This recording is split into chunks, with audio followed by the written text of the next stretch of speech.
شريت المنزل تاعي او منزل الاحلام مغتربه جزائريه في تولوز ام ريان ان شاء الله. رايحين تقولوا لي لا ام ريان شريتي في فرنسا وما شريتيش في بلادي. نقول لكم الحمد لله على كل شيء. يقعدوا هنا في فرنسا يعني بمال حلال يكون قليل بونكي بدر ما كنتش بزاف صوالح يعني مسكن وفي والجاجات تاعي راهم حنا هذه الحديقه اللي راني ارضي فيها هنايا.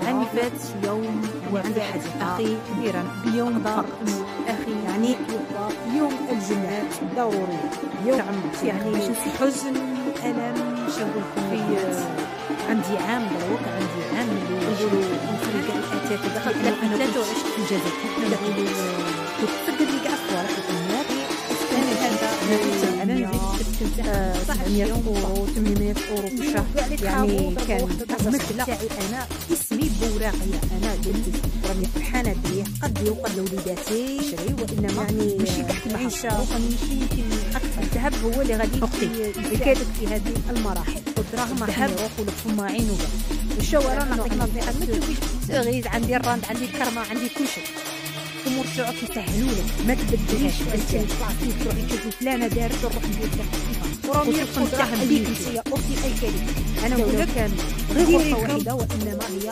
تكون ملكك تكون تاعي بغيت تهني ساكن غادي نشوفي لا شكون في بلاصه لا والو غير شويه طرف الارض وهي جديد.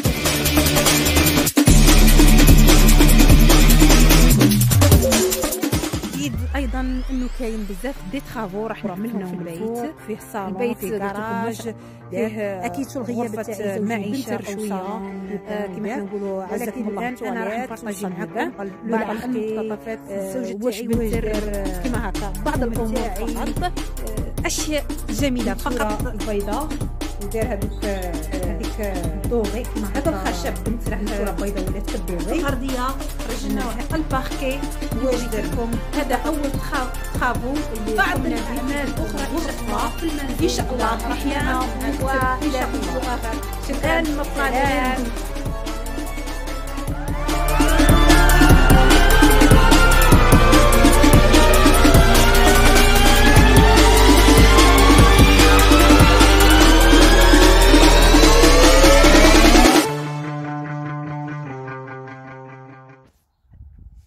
واخيرا البنات شريت المنزل تاعي او منزل الاحلام هنا في فرنسا. السلام عليكم ورحمه الله تعالى وبركاته في قناه مغتربه جزائريه في تولوز ام ريان. ان شاء الله كامل راكم بخير وعلى خير. اليوم حبيت نشارك معاكم هذه الفرحه اللي شريتها في العام اللي فات وما سكنتهاش حتى هذا العام. راح نعطيكم كاع واش صرالي بصراحة. أول شيء هذه هي الفرحة أتاعي المنزل الأحلام أتاعي اللي شريته هنايا في فرنسا. رايحين تقولوا لي على أم ريان شريتي في فرنسا وما شريتيش في بلادي. نقول لكم الحمد لله على كل شيء. السيارات السيارات على الطريق راني نقول لكم الحمد لله على كل شيء لانه انا مقيمه هنا في فرنسا واكيد الاولاد لما رايحين يكبروا رايحين يعني يدوا الخيار تاعهم انه يقعدوا هنا في فرنسا. يعني قليل اللي يصيبوا هود للبلاد وسكنوا كاع. انا حبيت نعطيكم فقط كلمحه هكا احنا المغتربين هنا في فرنسا عليه نشرو البيوت وشريته يعني بمال حلال وليس بقرض بنكي. هذا اول شيء لانه الناس اللي كاين اللي يديروا قرض وراه كاين القرض الحلال ايضا ولكن انا شريته بالمالي الخاص لانه كان التقشف المنزلي نوعا ما ويعني تصرفات اللي كنا نصرفوا فيهم ما كنتش نبدر ما كنتش بزاف صوالح. والجاجات تاعي راهم هنا تاني جبتهم معايا كم تشوفوا يعني مسكن وفي حديقة ما شاء الله فيه طابق أرضي وطابق العلوي يعني ما شاء الله ما شاء الله كما كم تشوفوا. هذه الحديقة اللي راني ندور فيها هنايا شوية يعني عندي حديقة كبيرة ما شاء الله. كما قلت لكم البنات انا هذا المسكن شريته العام اللي فات. العام اللي فات يوم وفاة اخي بيوم فقط. يعني انا والاخ تاعي توعدته باش نتلاقوا ونروح ونشوفوا البيت، وقال لي نعم السبت ان شاء الله، ولكن شاءت الاقدار انه اخي يتوفى يوم الجمعة. يوم الجمعة والسبت كانوا عندي اجراءات ضرورية تاع النوتيغ باش نسجله، ولكن مع الظروف النوتير اجل لي يوم وسجلت البيت تاعي، في ظروف يعني حزن وألم. شو نقول لكم البنات، حزن وألم وكل شيء. ونقول له الله يرحمك أخويا، أكيد ما دخلتش معايا لهذا البيت، ولكن رسلت لك تصاويره وشفتهم وعجبك بزاف بزاف بزاف. راك معايا أخي حميد، راك معايا في القلب وفي الروح تاعي. راح نقول لكم البنات انه انا دخلت هذا البيت، دخلت له في عندي عام دروك، عندي عام ملي شريت هذا المسكن. دخلت له في 23 ديسمبر، يعني 23 الماضي 2019 سكنت هذا المنزل. ولكن انا ما سكنتهش لانه الزوج تاعي انقل بزاف صوالح، و كما احنا نقولوا انقل كاع الاتات وكاع، لانه انا كنت في الجزائر في ذاك الوقت، كنت عند الام تاعي اللي كانت منهاره بزاف وكاع. الزوج تاعي ساعدني بزاف، دار كل شيء في الكراطين، دار كل شيء كما احنا نقولوا، سقد لي كاع الصوالح الامور. انا جيت هنا لفرنسا في اواخر ديسمبر الماضي، قعدت فيه 15 يوم فقط، رتبت بعض الأمور وعاودت هوت للجزائر. التبلوكيت 9 أشهر، يعني اسكنت هذا المنزل اسكنته 15 يوم فقط، 15 يوم فقط، لا فوق ولا تحت. راح نوريكم هادو البراعم اللي راهم يتحلوا، هادو ليكم، هادو الورود البنات. انا نحب بزاف لي غوزه. هادو هما يعني كما قلت لكم سكنته ودخلت له لاول مره كما كنتم تشوفوا. اكيد المنزل تاعي ماشي جديد، يعني بناء جديد 100%، وانما لازم فيه بعض الرتوشات، لازم انا نغير بزاف صوالح، ولكن ماشي دروك انا سكنت قلت الحمد لله عندي سقف هنا في فرنسا.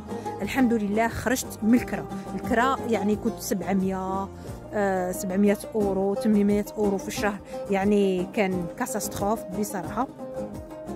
الآن راح نقول الحمد لله الحمد لله، حتى ولا كانت غرفة واحدة ولكن هي الملك تاعي. راح نعطيك نصيحة أختي الكريمة، عمرك ما تشرطي كي تسكني في منزل وتقولي لزوجك لازم دروك نديروا كاع اللي تخافوا ضربه واحده. لا، اول شيء نحمدوا ربي ونقولوا اللي عطانا هذا السقف اللي ما كنتش نحلم هنا في فرنسا ندير بيت بصراحه، ويكون الملك تاعي انا، اسمي بوراقيه انا بالاسم، لانه هذا المنزل زوجي سجله باسمي انا كما نقول لكم الحمد لله على كل شيء. وربي عطاني هذا المنزل وراني فرحانه به، قدي وقد وليداتي، يعني عيشه الان تكون كريمه، وندير لي تخافوا شويه بشويه ماشي كل شيء في ضربه واحده. نتمنى لاي وحده راهي في الضيق، اي وحده راهي مغبونه، ربي يفرج عليك بالسكنه، ربي يفرج عليك انك تخرجي وديري بيت احلام تاعك، حتى ولو كانت غرفه واحده، وانما تكون ملكك اختي. راح نعطيك ثاني نصيحه، انه تكوني ديري التقشف، ما تشوفيش بزاف في هذو الفيديوهات تاع المشتريات وهادو. انا حتى كي درت هذا المنزل باش راني نشري في الاشياء اللي انا كنت نشري، وانما ماشي كاع كيما هكا، دروك راني نشري يمكن اكثر. اختي الكريمه انك تشري، نصيحه مني، تشري الذهب هو اللي غادي يساعدك في هذه المراحل. الذهب يعني هو اللي غادي يعطيك طاقه باش تزيدي تتبعي وتشري. مادامك تشري الذهب راكي تخزني في دراهمك، لانه الدراهم راحين يروحوا لك فما عين وكاع. الشواله نعطيك نصيحه، ما تشوفيش بزاف هادو تاع المشتريات، لا كي باغي ديري حل. هنا الزجر هادو راهم مقطوعين، الزوج تاعي بدا ديجا يصبر شويه في هذا لانه عندي تاع سوغيز، عندي الراند، عندي الكرمه، عندي كل شيء. كما قلت لكم البنات انه تعرفي كيفاش تصرفي، لازم تعرفي كيفاش تصرفي، هذا اول شيء. كي تصرفي مليح راحين الامور تاعك يسهلوا لك. ما تبدريش بزاف، ما تبدريش بالاشياء المفرطه اللي ما تحتاجيهاش. تروحي تشري البلاستيك، تروحي تشوفي فلانه دارت نروح ندير لك كيفها، خصوصا تاع اليوتيوب. ننصحك باللي ما ديريش واش راهم يديروا في اليوتيوب، لانه عندهم سكاينهم وعندهم صوالحهم وراهم يربحوا دراهم بيك انت يا اختي الكريمه. انا نقول لك ديري القلب كيما ام ريان وشري السكنه اللي راكي حبتها، حتى ولو كان غير غرفه واحده، وانما هي تكون ملكك، السقف يكون تاعك، تتهني من الكرا، تتهني من الكرا، تتهني من الكرا. الكرا صعيب بزاف بزاف بزاف. ام ريان ديتي معك حتى الدجاج، نقول لكم الدجاجات تاوعي نبغيهم، تعقلوا كي كنت مقلشتهم في عاود جبت لهم الدار تاعهم وراهم هنايا. اكيد مساكين ما غادي يدوا لي لا بلاصه لا والو، غير شويه طرف تاع الارض وهي جات تشقهم. إذا قبل تاني ما تسكني في البيت لازم تشوفي الجيران كيفاش، تشوفي ماشي الجيران يعني تشوفي الكارتي إلا كان كالم، الكارتي إلا كان فيه دبزات ولا. أنا عند الحمد لله الكارتي تاعي كالم ما شاء الله. قربي حدايا كاين المدرسة تاع ابني ريان نروح لها أبيي، حدايا لي ماغازان نروح لهم أبيي، كل شيء حدايا يعني الحمد لله على واش كنت نحوس لقيته هنا.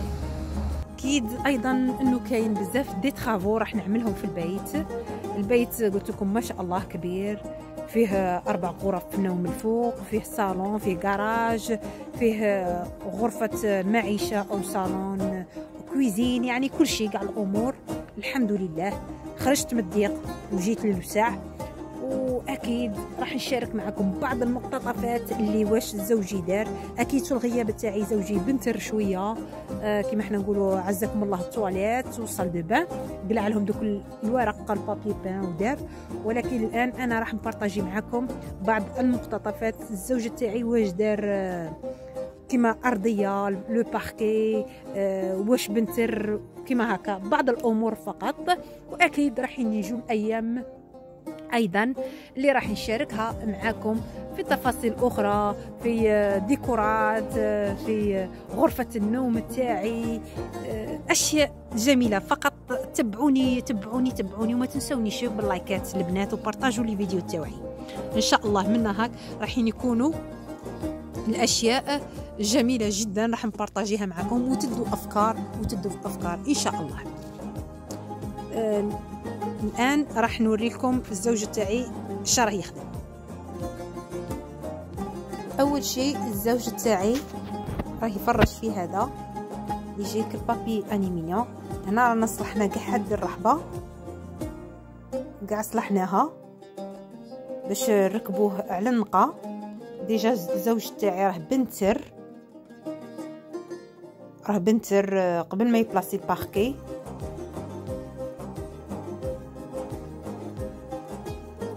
وهنا يقطع هذا الكاغو باش يجي على البيلي. كما كنتم تشوفوا جاي كي بابي دانيمينيو هكا، لازم هذا ضروري يكون تحت كي نديروا داك الباركي تاع اللوح. هنا الزوج تاعي راه يقطع فيه.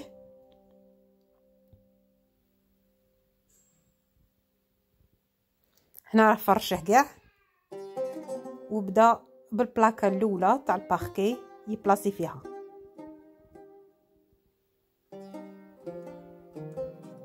هنا درت لكم الزوم باش تشوفوا كي قص هذيك اللوحه ودخلت تدخل وحده في وسط وحده هكا.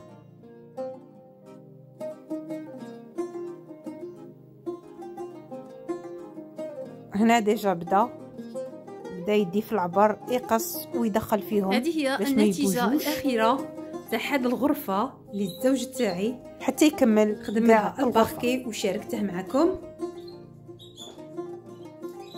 كما راكم تشوفوا جا روعه مع البنتوره البيضاء، ودار هذيك هذا الخشب بنت راه بالغري وفوت عليه دوغي كما هكا، بنتوره بيضاء ولات كدوغي.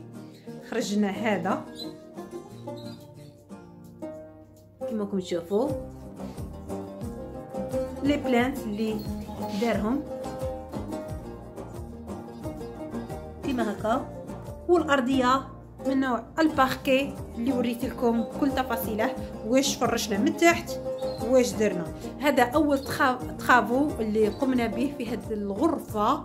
ان شاء الله راح نتقاسم معكم بعض الاعمال اخرى ان شاء الله في المنزل الى ربي حيانا وكتب ان شاء الله. الان ما بقى لي غير نقول لكم في امان الله، ما تنسونيش باللايك والبارطاج والدعم والدعم والدعم، والى فيديو اخر. شكرا، سلام.